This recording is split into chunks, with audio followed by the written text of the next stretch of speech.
John Puxty, bnptv, Brussels, speaking with Nick Griffin, MEP. You recently went to Syria, Nick. As the saying goes, travel broadens the mind. What did you learn? Well, John, I learned that I was simultaneously right and wrong in what I've said about Islam in the past.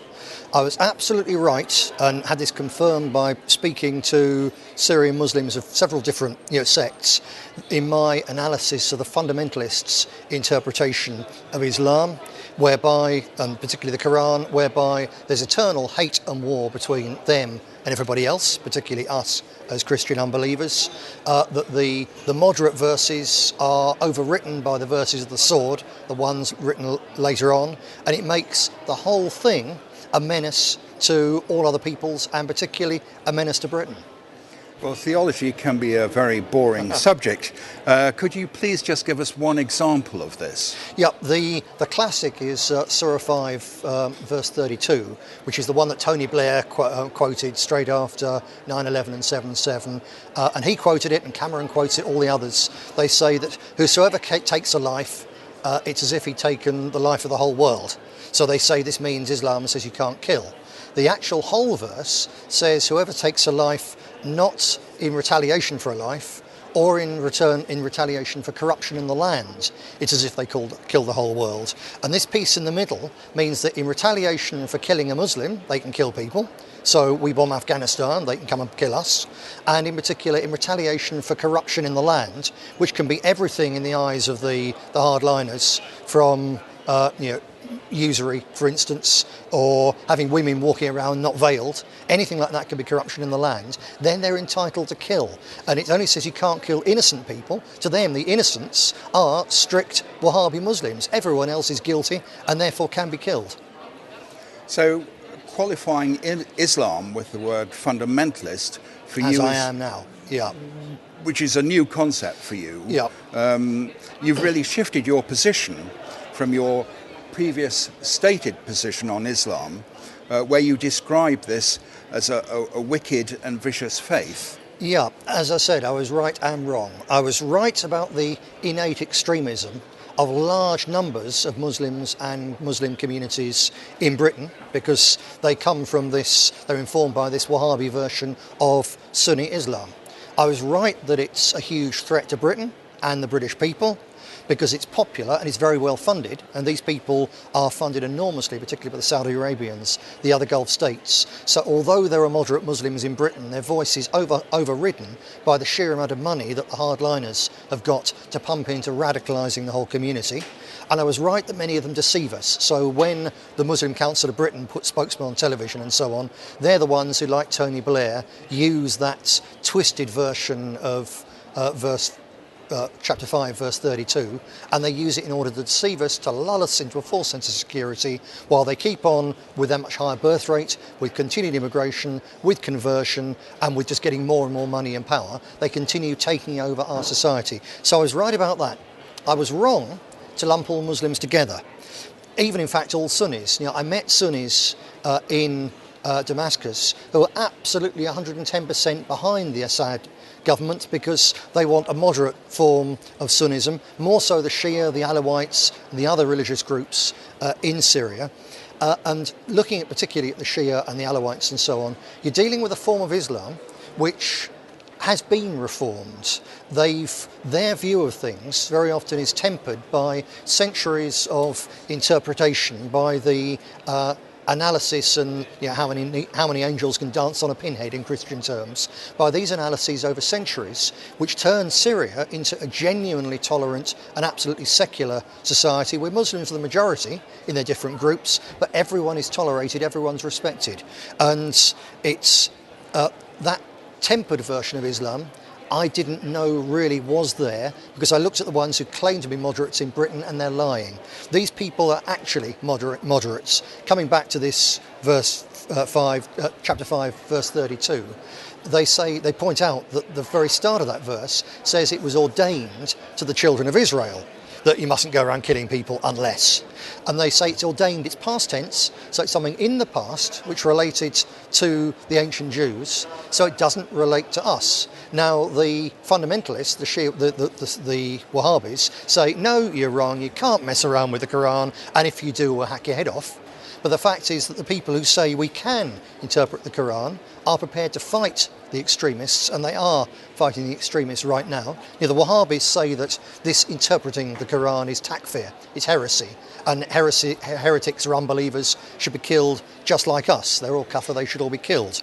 So the people who would be the victims of that, they're not just sitting around, they're actively fighting radicalised Wahhabi Islam, whereas every politician in the West, virtually, Cameron, Haig, all the rest of them, they're appeasing Wahhabi Islam here at home. They're in its pockets. Whole sections of the Tory cabinet are owned by the Saudi Arabians, who are the ultimate in Wahhabis, that's obvious. So while our politicians are selling us down the river, there are Muslims in the Middle East literally fighting, not just for the survival of their community and our rights, and their rights, but also actually fighting long term exactly the same war that we're fighting, and you have to give them credit for that. It's only fair.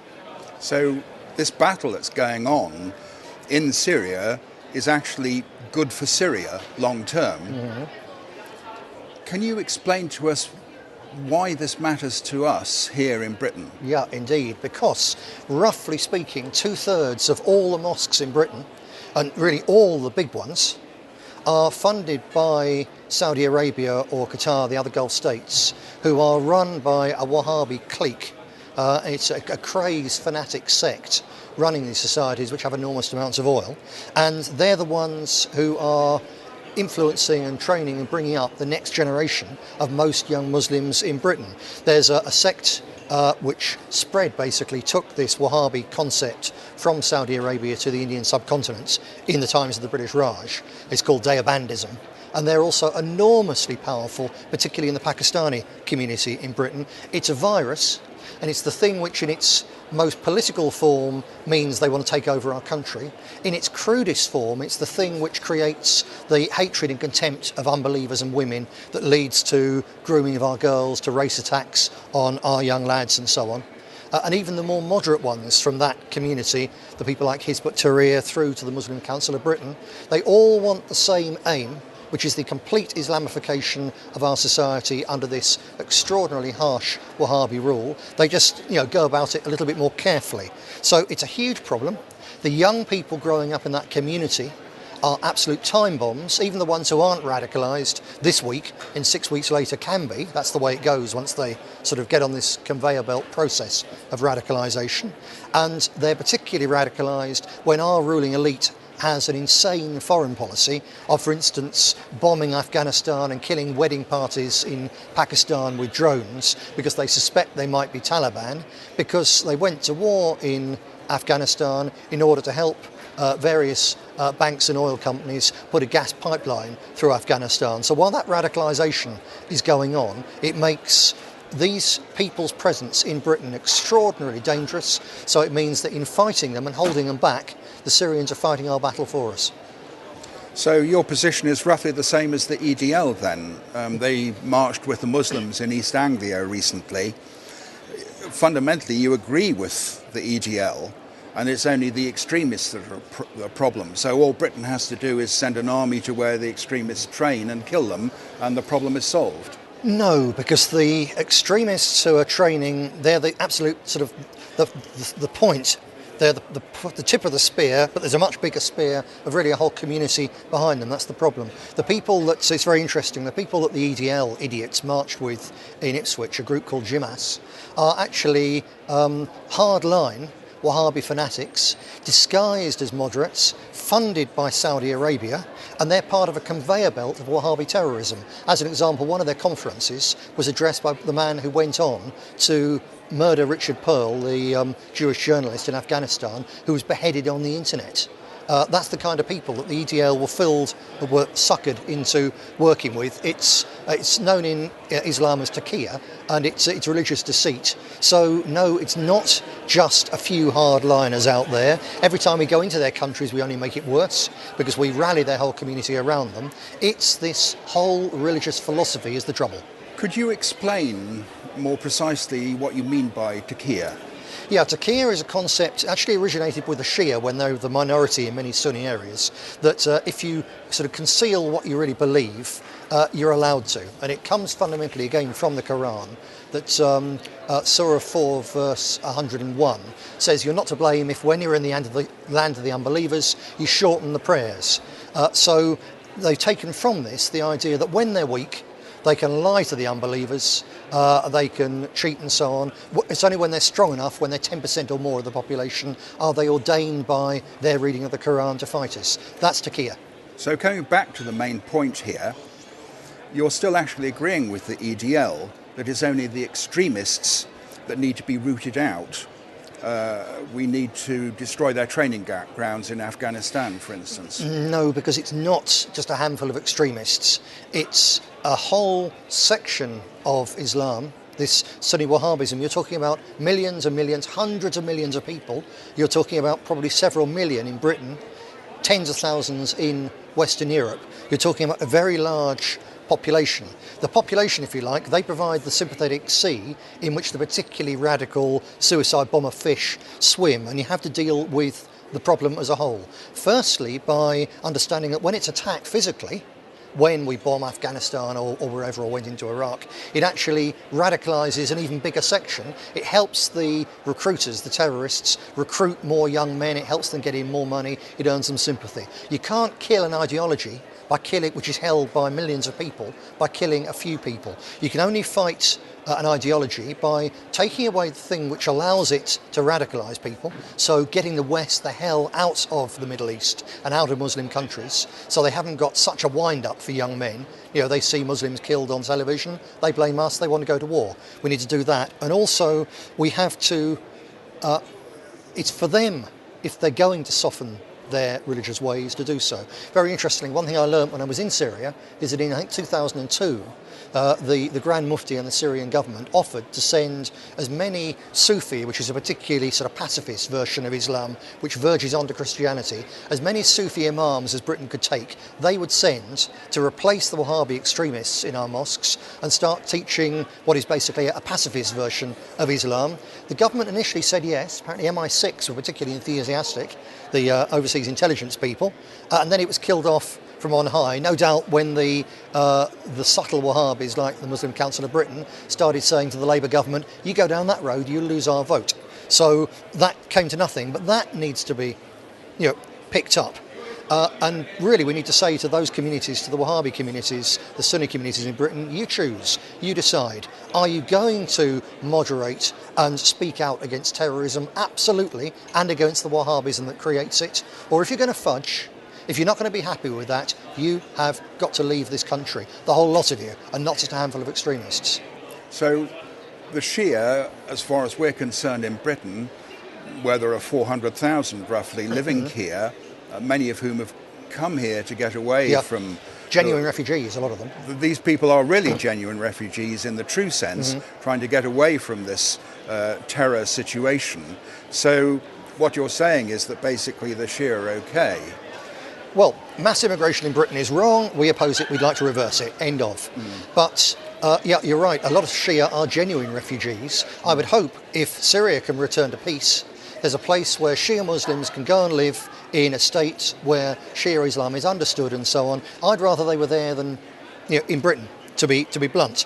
But in the end, yeah, there's 400,000, it's not a huge number, and they don't have an agenda of conquering the West in the way that the Sunnis, the Wahhabi Sunnis do. So if you look at 9/11, 7/7, Afghanistan, the terrorism against British troops there, that's by Sunni Wahhabis, founded by Saudi Arabia. Why blame the Shia? If you look at the preachers of hate, Omar Bakri, Abu Hamza, Anjem Chowdhury, these are Sunni Wahhabis funded by Saudi Arabia. It's unfair. Why blame the Shia? The killers of Lee Rigby are Wahhabis with a fierce Wahhabi interpretation of the Quran. Why blame the Shia? The groomers, the racist attackers. Invariably, this comes from communities in Britain who are Sunni and influenced by these Wahhabi mosques. So it's morally wrong to blame the Shia and other immigrants for what is done by this particular group. It's wrong to pick on the innocent, and I've seen for myself they are innocent, and I've learnt for myself they're innocent. It's morally wrong and it's tactically wrong, because if you attack them or lump them all together, well then some of their young people, because especially some of their faith is softer, they're going to probably end up with the extremists anyway. So it's crazy on all grounds, and it's better to say Britain has a particular problem with Sunni Wahhabism and we've got to deal with it.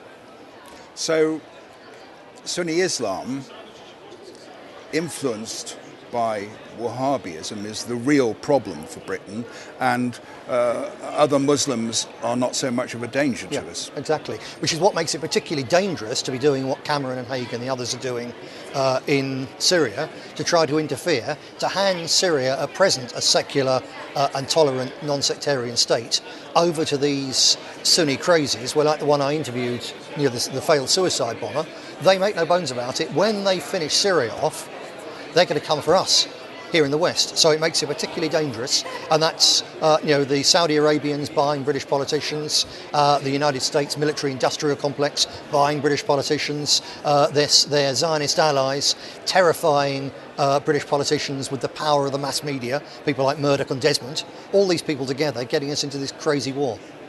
So really, Cameron and his cabinet have got us into a very, very dangerous situation. What do you suggest is the way for us to get out of this awful impasse? That's the important thing. Where do we go from here to get out of it? First of all, stop winding up Sunni Muslims and allowing the real hardliners to recruit from the general population by getting out of their countries and stopping interfering in the Islamic world on behalf of the United States and Israel and oil companies. That's the first thing. Secondly, stay out of Syria and pray to God that Assad wins, because he's not perfect. I think that regime made lots of mistakes. I wouldn't necessarily have liked to live under that regime. They openly admit that. Not perfect, but a natural friend to the West. Syria looks westward. It could be a modern, industrialised country which didn't need to send people abroad, as economic refugees. They could build Syria up even more if they were left in peace. So we have to hope he wins. The only place that Britain has actually a real interest in, if you like, interfering in the Middle East, not with troops but in political ways, is Saudi Arabia and the little Gulf states like Bahrain and Qatar that it supports. Because here you've got a tiny Sunni Wahhabi overlordship ruling and oppressing all the women, the large Shia majority in those countries, and they're the ones who are funding terrorism, not just in Syria, but they're funding it in the West, and they're funding the Islamisation of the West. They're the real problem. And we should interfere there as far as this, that we should organise with the West, in an ideal world, an embargo of no technology transfer to Saudi Arabia, no help to Saudi Arabia, no aid, no help, no trade with Saudi Arabia, even for oil, as far as we can possibly do it, until Saudi Arabia reforms, gives rights to women and to their captive, oppressed majorities, not because that is our business, but because in doing that it would moderate those states, and in particular until they stop funding terror and Islamisation in the West. Until they do that, Saudi Arabia is the great enemy of Britain, France, America, the enemy in fact of the whole of damned humanity, because of this pure poison, this appalling thing masquerading as a religion that they're working to force on the whole world. And we should aim to bring down the House of Saud and replace it with something better, or let the Saudis replace it with something better. And finally, we need to simply say our foreign aid budget, £14 billion a year, money down the drain. We're going to spend it on sending home, in the most decent, easy, softest way possible, still compulsory, every last Wahhabi, every last member of a Wahhabist family, and every community that comes in Britain from that religious background, which will not absolutely condemn and abhor not just actually terrorism, not just killing innocents with their weasel words, but the whole of the Wahhabi Islamist project. If they condemn that, then, they shouldn't have come here in such huge numbers in the first place. We've discussed this many times before, the BNP. They are here, we've got to put up with it. If they won't condemn it, their presence in our country will condemn their kids and our kids to an eternity of civil war and disaster, and we should simply pay them to go home, every last one. Right, thank you very much, Nick. That explains everything. Thank you.